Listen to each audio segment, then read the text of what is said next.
What is going on, investors? Hopefully you guys are doing well out there. It is time for Friday, and it is time for the weekend. And that means it's time for the FAANG Stock Recap Show here on the Investor Channel, where every Friday we recap all the major news and the technical chart patterns from all the major FAANG stocks. And this is one of the 4 shows that we do every year, where most of these stocks reported earnings. This week, we heard from Microsoft, we heard from Google, we heard from Amazon, and we heard from the stock that we always kick things off with, and that is Meta Platforms. This stock started the week at $213, and ba-boom-bastic, this stock up over 12.6%. to finish the week close to $240 per share. We theorized that maybe $300 per share is in the cards for Meta. We'll talk about that when we get to a technical segment of the show here in a minute. We've obviously done lengthy earnings videos on most of these companies, so you are aware of these numbers, but revenue came in at a very impressive $28.65 billion. Those expectations had been reined in over the past couple of months. I'll show that to you here in a second, but it beat expectations by about $1 billion. The most impressive thing for me when we looked at Meta wasn't really the cost controls, wasn't really anything other than the forward guidance for the upcoming second quarter. Even Google wasn't this good. We heard from Snapchat the other day. We heard from Pinterest this week. None of these companies, from Google to Pinterest to Snapchat, really no advertiser except for Meta really had like upbeat guidance. They gave guidance between 29.5 up to nearly $32 billion. Those of you who've been following the show, remember, I said that Meta had a $29 billion revenue problem after the iOS changes. They were not able to get above $29 billion worth of revenue after those changes outside of a fourth quarter when you see broad increases in online advertising. Well, they're projecting maybe the upside to $32 billion. The consensus was for 29.5, essentially the bottom end of their range.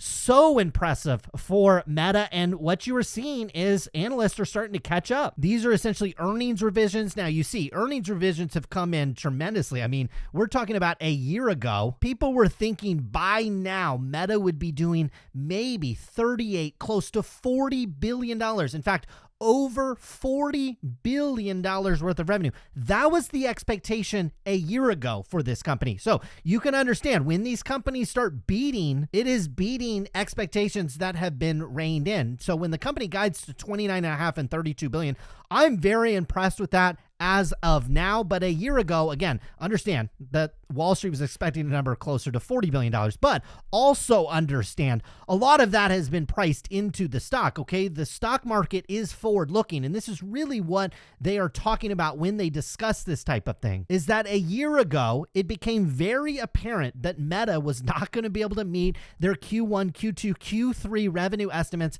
a year forward. There was just no way they were going to do $40 billion worth of revenue. So what happened to the stock? It slid off a cliff. In fact, it fell off a cliff, went from over $200 per share a year ago all the way down to about $90 per share. But now Wall Street doing the opposite. They are starting to look forward. And what are they starting to do with Meta? They are starting to raise those earning estimates. And we'll see if Meta is able to reach those targets in the subsequent quarters. Some of that obviously already priced in to the price action of the stock. So we'll see if it's able to meet the lofty expectations, considering the stock is up 92% in just a couple of months. I'd have to expect Meta will take a breather at some point, but right now the stock is humming right along. From a valuation perspective, it is certainly not cheap like it was just a couple of months ago, where you had a price to earnings ratio south of maybe even 10, but definitely south of about 15. You are back to more of a normalized price to earnings ratio on Meta. That is why we're talking about they're going to need to meet the expectations, not just on the earnings side, but on the revenue side, to meet this lofty valuation that the company, it's not necessarily lofty from a Meta perspective.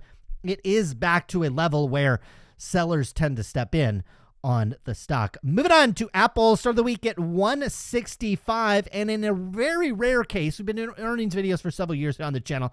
I don't recall too many times Apple didn't report this same week. For some reason, they put it off until May 4th next week. So Apple will stand alone a little bit as it reports their earnings again on May 4th next week. Like I said, the stock started the week at 165, drifted upwards to about $169 per share. That was 2.8% higher. The company obviously is going to be in a little bit of a quiet period, and so most of the news, if you will, is essentially rumors, and the company is rumored to be working on an AI health service and a mood tracker. They're going to attempt to urge users to exercise, have better eating habits, and improve their sleep. We'll see if Apple is able to pull that off. Now, in terms of their earnings, which again come May 4th next week, we're looking for a revenue number at least $92 billion, maybe $93 billion, which would essentially be hitting consensus estimates. On the low end, Wall Street's expecting a number just south of $90 billion in revenue. That would be about $89 billion. On the high end, I tell you what, if you have a number come across $98 billion and higher, I think anything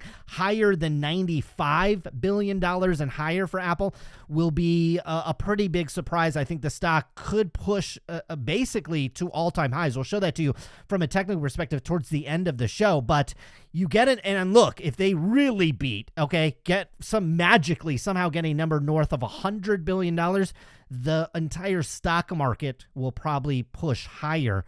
As it stands now, Wall Street expecting about 5% declines on that year-over-year revenue growth and similar type decline on the earnings for Apple. So Apple has a relatively low bar to cross.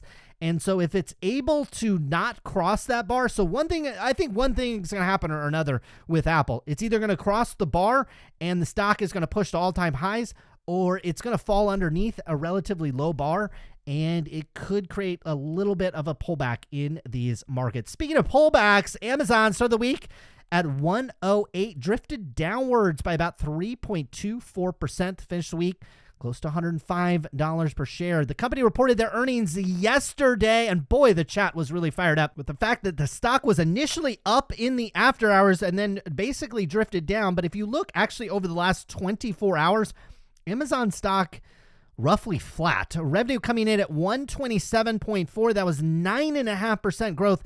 On that revenue side, they beat expectations, but again, similar to basically all of these companies, these expectations have been reined in tremendously over the past couple of months.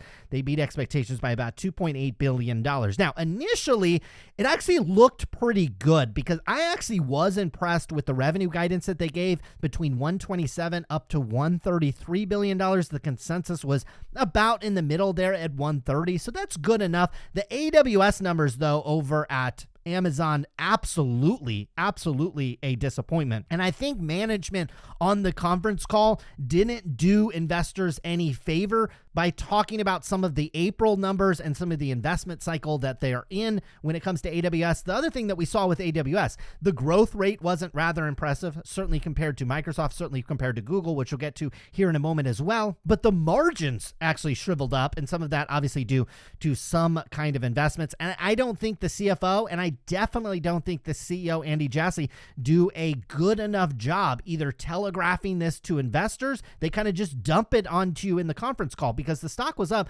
over 10% in the after hours. And then when these executives started talking, it did a complete 180. I think with proper investor relations, that would not have happened. And so honestly, and I know people get upset when I criticize these CEOs, but I tell you what, if your favorite basketball player misses a shot or your favorite golfer misses a 4-foot putt, it is okay, guys, to criticize them. And it's okay to wonder if the next time they have a 4-foot putt or the next time they have a basket to win a game, whether or not, and discuss if they're going to make it. So the next time Andy Jassy has a chance to ease investors or calm investors or give investors optimism, the fact that I'm not very confident in him is okay. And as a owner and a shareholder of these companies, it is actually your duty to be critical of these executives and not look at them like, they're like Michael Jordan in his prime. Now, I've got operating margin by segment over at Amazon. This is coming from Zero Hedge, very beautifully illustrating that the international business, I know it's covered up by my face, but it has never been profitable outside of the kind of rush that you had during the pandemic. So that business,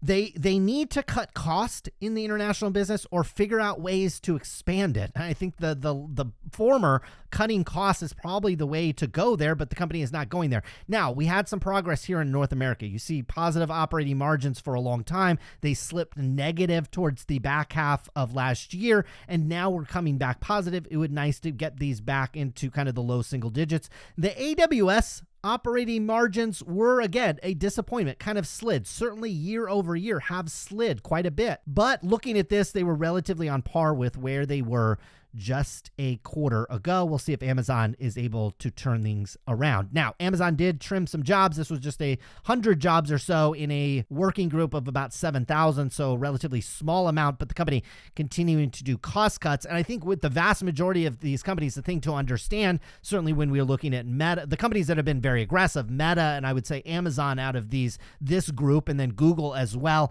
they have been very aggressive. We won't really see that in the financials until probably Q3, and then even more so in Q4. Moving on to Netflix. Start of the week at $331. End of the week, basically flat to finish the week at about $330 per share. The company is going to invest $2.5 billion in Korean content over the next 4 years. That is going to double the amount Netflix has invested in the Korean content since it first entered the market in 2016. So certainly Netflix is seeing something in that region that if they invest, it is likely going to bring further viewers and subscribers to the platforms. Moving on to NVIDIA. NVIDIA, also like Apple, the last of these companies to report, but we are still a ways away. We are looking at about a month away on May 24th. We will get NVIDIA, but we got some read-through, which we'll talk about here in a second, from Intel. And then next week, I believe, don't quote me, but I believe we'll have AMD next week as well. $272 was the starting price for NVIDIA, up another 1.7% to finish the week, close to $278 per share. Intel stock is popping as Wall Street's hopes that a worst-case scenario is finally over with the company. Shares of Intel up 4% over the past 24 hours, despite rather dismal results. We talked about it. I posted a video very late. Believe it or not, I do have children. I do cook for my family. I do pick up my children. I do like to spend time with my family, put my kids to bed, those types of things. So after my kids went to bed, we posted that Intel financials, and it wasn't great. Certainly when you look at it year over year, Intel's business fell off like nearly 40%. When you start looking at it quarter over quarter, it's not bad, but I think the main point that I made with Intel, and the main thing to understand with chip makers in general, is it is a long process. Once you fall behind like Intel, it's not like Nike that can just release a new shoe or sign a new athlete and then create these great ads and sell these shoes.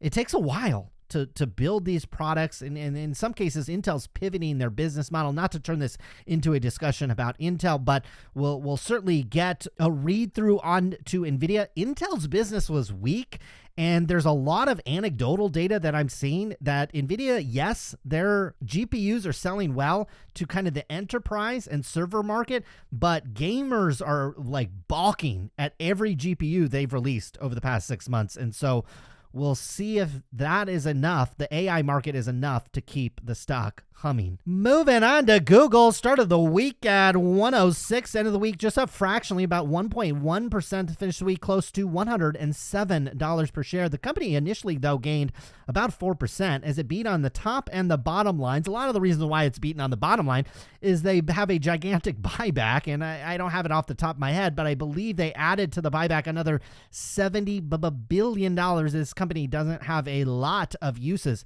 for the excess cash that the company continues to generate. Now, on the earnings call, the company pumped AI and said it as many times as they possibly could, and they also talked about improving trends here on YouTube. Anecdotally, I could speak to that maybe a little bit. I would say that a 10,000 view video during kind of the height of the pandemic was worth maybe $200-$300, or more in some cases. And then after ad rates started dropping, a 10,000 view video might make you $100. I think things have started to trend a little bit higher. I haven't really studied my analytics, but I just know the videos that I'm posting, I am making far less than I do in other businesses I'm doing. But it is still very fun. And this is probably the most fun thing I do outside of hanging out with my children. So the thing to understand about Google, though, very low top-line growth, just 3% growth there. How is this company going to reaccelerate things? Where is that? I think the question that we're asking with Google is, where is the search revenue business? Where is that going to be in 5 years? Is everybody going to be using these chatbots? How are they going to be monetizing these chatbots? Is the monetization going to be as effective? Maybe it could be greater. I don't know. These same questions were asked, a decade ago when Meta, then known as Facebook, was going public. Meta literally made $0 on their mobile app and their mobile phones. And then all of a sudden now the company like makes probably almost all of their money. So it's possible that we see that type of transformation with Alphabet. It's just too early for me to really understand if that's going to happen. But good news is with Alphabet is the valuation really hasn't run that much. This is a trailing 12 months price to earnings. If you look at it from a forward perspective, you're still trading at a relatively reasonable 20 times forward valuation. So if the company is able to reaccelerate its revenue into the range where like maybe like a Microsoft is, certainly where Meta is starting to trend, then the shares of Google probably likely heading in a good direction. Now, speaking of Microsoft, the company started the week at 280, we call that 284, boom, up 8.2%. Finished the week at 307, and we also theorized that potentially Microsoft could be heading back to, I don't know if it's all-time highs, but back up to the highs that it made a little over a year ago at about $350 per share. The company reported their earnings on April 25th, revenue coming in at $52.86 billion. That was 7% year-over-year revenue growth. Boy, that is fantastic, and it beat expectations by about $1.85 billion. You don't get it here. You got to dig it out on the conference call, and I probably should have brought up the tweet that I always put out, but during Microsoft's conference call, you actually get guidance, and it was, pretty much in line with what expectations were. Now, the big news of the week was it looked like Microsoft was sailing to some type of approval in the UK, and I don't know the politics enough in the UK, but the news flow last week, okay, because shares of Activision were 10% higher, and so I don't think that's dumb money just flowing into the stock. I think a lot of smart money, I think even Warren Buffett has been piling into Activision, thinking and believing that there was a good arbitrage play and that the deal with Microsoft was going to go through. And the rumors and the news flow, we're talking about just days ago, was that the UK, while they had some problems with this deal and probably were going to get some concessions out of Microsoft, that they were going to let it go through. And then all of a sudden, something happened. Somebody, in my opinion, and this is just, conspiracy theory investor channel for the moment, somebody got paid in the UK. Somebody from Sony paid them. Somebody from somewhere paid them, because all of a sudden it went from it was going to go sail through, or at least get through with the UK, to it's over. And it's not going to get through at all. They're going to totally block the deal. And shares of Activision, literally went down 10%. Very odd. And whenever you have regulators involved, I think you have, bribes and things, money changing hands. That's just what I think. Now, the company is still, we haven't really got a formal comment, at least from what I've seen from Microsoft. I still think they believe their corporate lawyers are going to be able to pull this off. And in fact, the Activision CEO said that the ruling from the UK is flawed in every respect. And some of this brings us back to, there was a case with Meta going back towards the beginning of the year. A lot of you probably remember this case. Meta bought kind of an upstart VR app maker called Within. And I think they made like a fitness app. They might have other games in there. It was about a $400 million transaction. And at the time, I think Meta was worth maybe $400 to $500 billion. So very small transaction considering the size. And it went to a California court because the DOJ said, no, you can't buy that. Maybe it wasn't the DOJ. It might have been the FTC. Said, no, Meta, you can't buy that, because if you buy up enough VR app makers and game makers, eventually you will build up a monopoly. And they took that out here to a California courtroom. And the California court system at one time was very, very liberal. And I don't know if that had any impact in this case, but former President Trump actually changed the face of the court systems out here in California. And while I wouldn't consider the Ninth Circuit, certainly district courts out here in California, I wouldn't consider them conservative, but they are far, far more conservative than they were in the past. And I don't know if that means that more corporate-friendly type rulings are coming, but a very corporate-friendly ruling came down for Meta, and the judge, I think, correctly said, you can't stop a company from buying another company on the perceived notion that they will have a monopoly. The company has to already have a monopoly and then create a bigger monopoly by acquiring the business. You can't do it on the perceived notion. And in some cases, the UK ruling is actually referring to that. They are saying that Microsoft has or will get a dominant position, not in console gaming. They're talking about cloud gaming. They're saying that Microsoft has maybe 40, 50, 60% share in that. And then all of a sudden, if they roll in Activision, they'll have a bigger control over cloud streaming gaming. And that is what is blocking this deal more than anything. Now, obviously, the UK is different than California. Every legal system is different. I'm not going to pretend I'm a lawyer.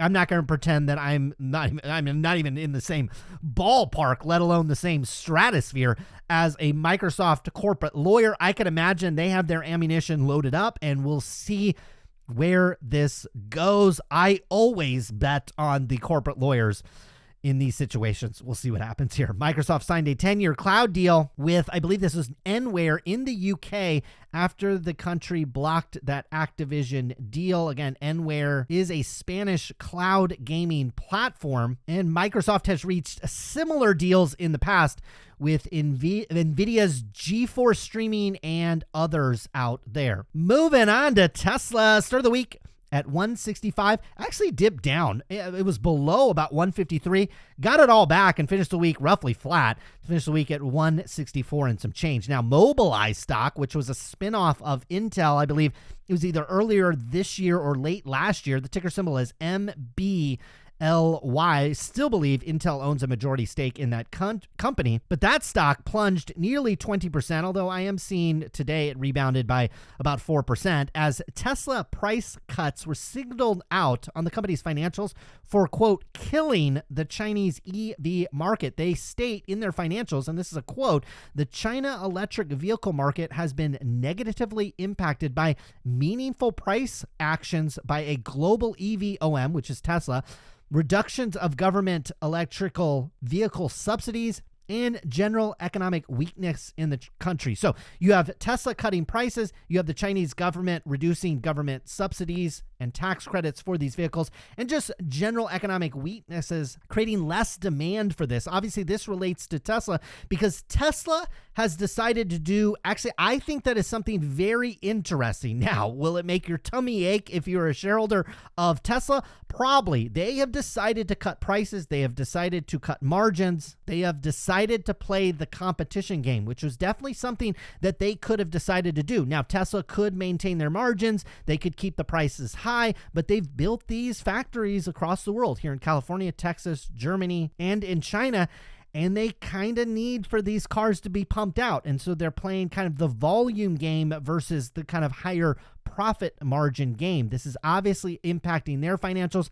I personally think this is probably going to keep a lid on the valuation over at Tesla, since it is difficult to back in for many investors to back into a forward price to earnings on this one at 46. And then also understand that if this company continues to come under pricing pressure, and then you layer on like the economic weaknesses and maybe government subsidies and all that type of stuff, well, this 45 PE could all of a sudden turn into 50, 60, 70. And so an already high PE for many investors could become even more challenging. But at the same time, it's wrecking the competition. So a little bit of feast or famine with this company, and we'll see how it turns out. Again, from an investor standpoint, I actually wouldn't blame anybody for wanting to just go to the sidelines and kind of wait how this plays out. Me personally, I'm on the edge of my seat seeing how this plays out, because the traditional EV makers, the traditional automobile makers that make both gasoline and electric vehicles, they are relying on the profits from the gasoline vehicles to fund their electric vehicles. And then all of a sudden the electric vehicles are not profitable. And now you have the market leader, Tesla, cutting prices. It's going to create a very interesting situation. And on top of that, you just have global weakness, higher interest rates. This is a sector that's going to be a little choppy, I think, for the next several quarters. at the very least. Tesla could be forced to cut prices even further. This is according to Bernstein, as they have volume ambitions for their models, which were unrealistically aggressive. And so analysts are saying that these growth targets and delivery numbers that Tesla has set out towards investors, that investors are kind of pricing into the stock a little bit. Well, in order to achieve those, they're going to have to continue to cut prices. Now, that is going to mean maybe they come closer to meeting or maybe even exceeding these unrealistically aggressive volume ambitions. But at the same time, it's going to hurt profitability. And at the same time, it's likely going to damage competitors as well. So in the long run, could it be beneficial for Tesla? We'll see what turns out for the company. Now, the company lost its bull rating from Jefferies, again, due to margin worries. There are going to be some people that invest in Tesla for the profits, for the margins, for the cash flow. And as those are likely going to continue to come under pressure, again, I don't blame some investors for going to the sidelines, or as Jefferies did, essentially cut Tesla from a stock you should buy to one that you maybe should hold, or if not, avoid. In those cases, can create excellent buying opportunities. I don't think we're there quite yet with Tesla, but it could approach sometime this year. Now, the company raised its 2023 capital expenditures, so the company is cutting prices. Its margins are coming under pressure. Its profitability likely coming under pressure, and at the same time, they're raising their capital outlay. This company's being aggressive. This is actually, if you're playing the long game with Tesla and you're paying the 10-year, 15-year, 20-year, I would argue this is exactly what you want this company to do. Wreck the competition while you can. Hold the stock through this time. Don't log into your account. Don't look that shares are down 20, 30%. Don't even look at the stock, because you could do some serious damage to competition in the short run and really the long run if Tesla plays this out.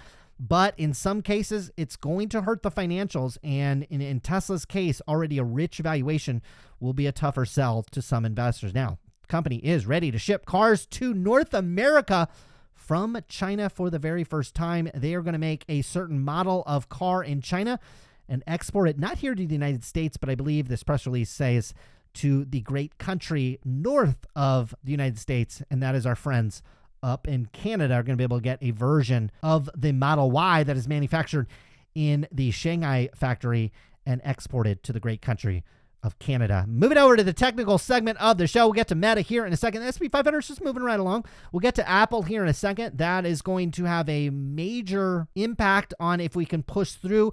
The stock market is at what I would call a very clear level of resistance. It was some highs that we made back in June last year. Didn't quite get there in November of last year, but you had a couple of highs here in February. Not quite confirmed higher highs. I tell you what, so really what you're looking from like a perfect technical, and technicals aren't perfect, but from a technical, like perfect perspective, over the next, really, I would say the next 14 days or so, you would like for the S&P 500 just to push up just a couple of more inches. You push up another couple of inches, you will have confirmed another series of higher highs. That means you're probably buying the pullbacks. If you fail at this level, it's not really alarming unless you get below this cluster of lows that you made back in March, down at about 3,800. So I tell you what, you could have, like Apple could put up a stinker, just investors could run away, and it's still not that concerning. Will you be making this steep uptrend that we're in? No, but if we start to flatten out, might be a little healthier for the market. I think over the next 14 days, you're going to get one of these moves. You're going to either get a push, maybe not all the way to the top of the channel, but a little bit higher, confirming that to many investors that you buy the pullback, so that will make the pullback a little less steep, or you fail at this level and it gets people concerned a little bit that this is like a double top, or we've essentially topped out,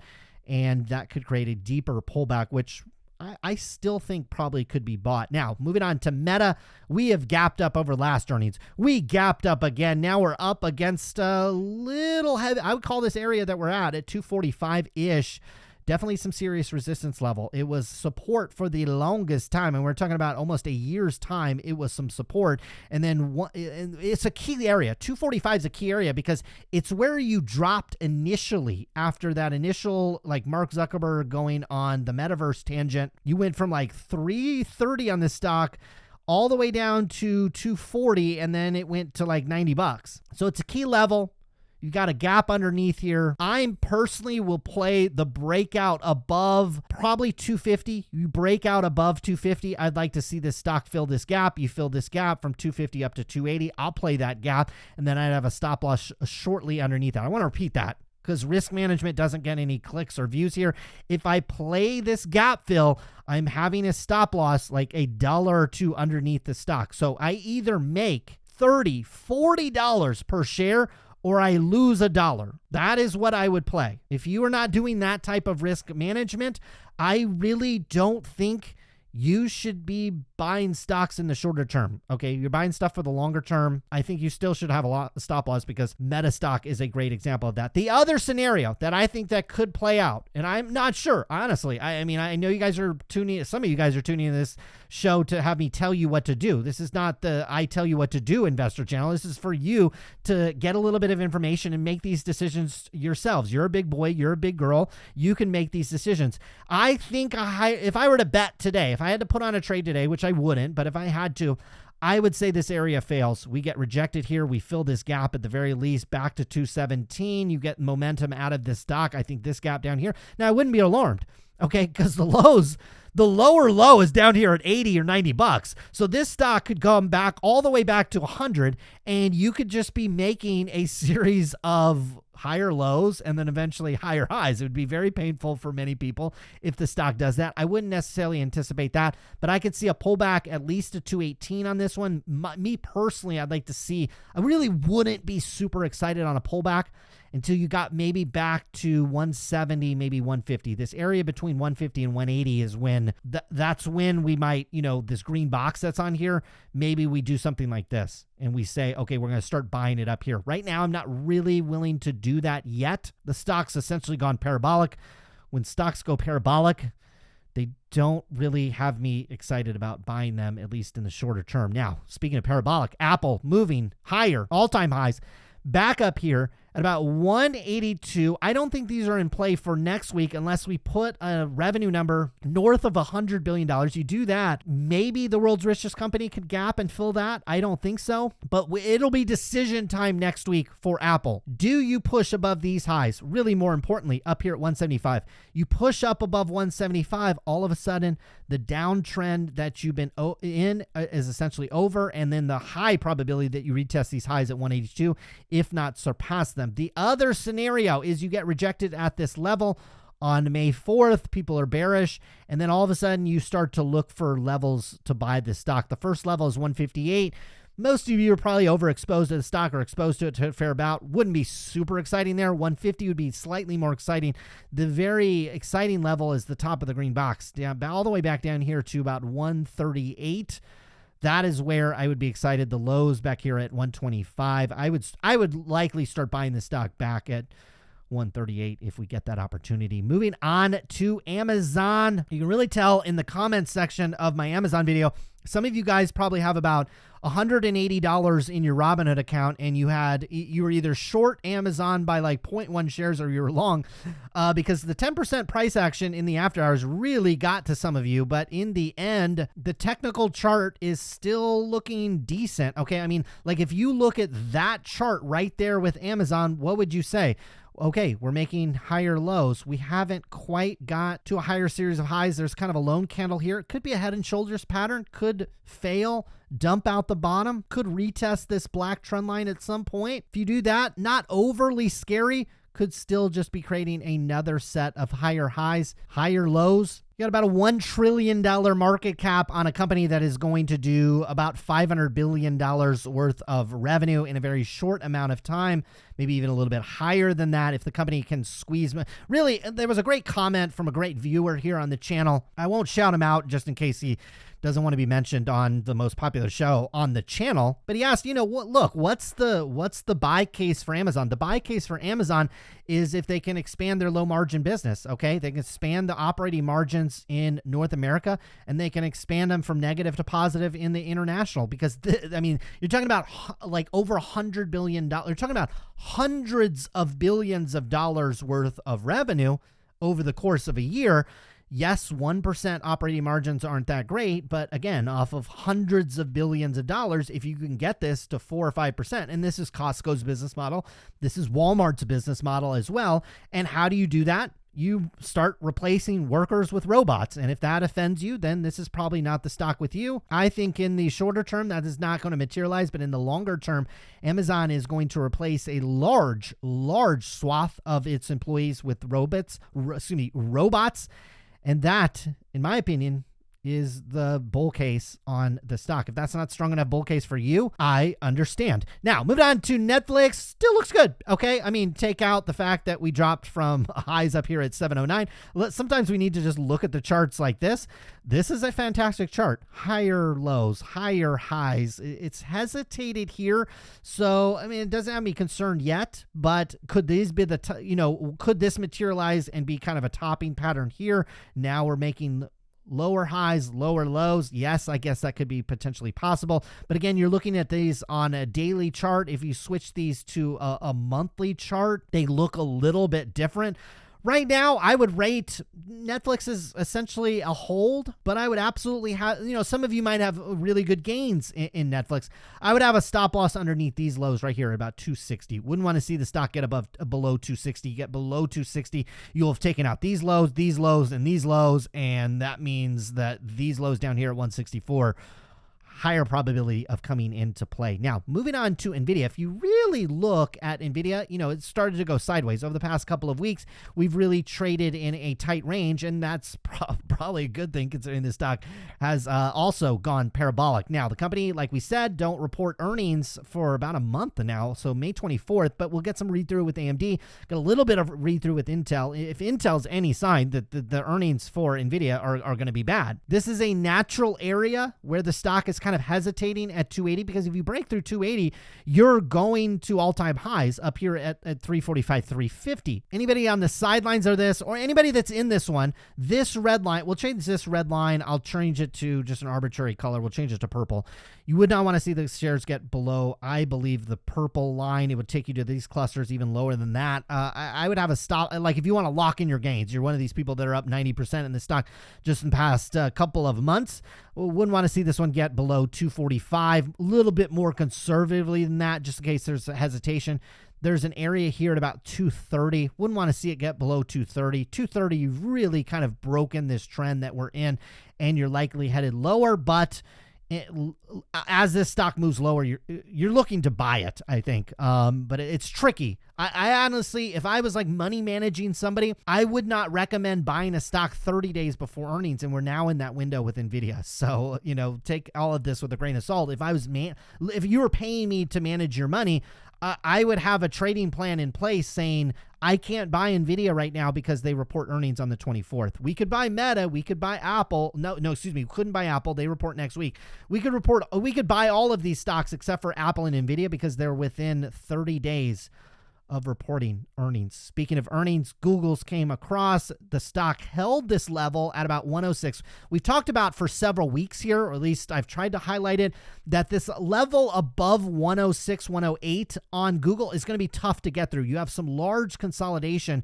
between 106 up to about 117. There was a lot of price action, a fair amount of volume. For this stock to really churn through that needs more than like a technical push above that. I think you need some fundamental stuff. You need Sundar Pichai pumping AI.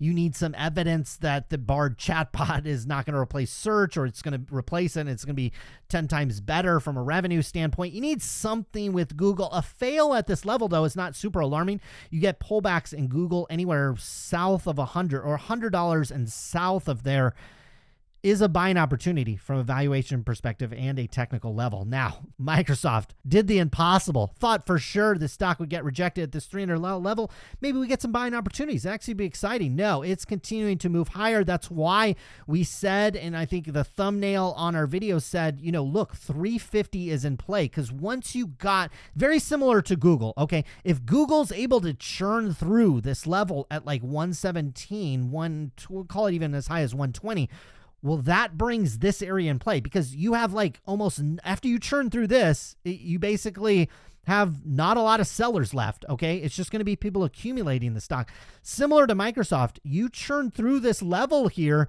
And now it just raises the probability. Obviously, as anything moves in one direction, the probability of it just continue to move higher obviously increases. So we're not, breaking any ground here on the channel. But you let this run, because this one looks like it wants to retest these levels. At some point, this thing's got to come down to earth. Similar to NVIDIA, similar to Google, similar to Apple, Meta. I mean, all these stocks practically.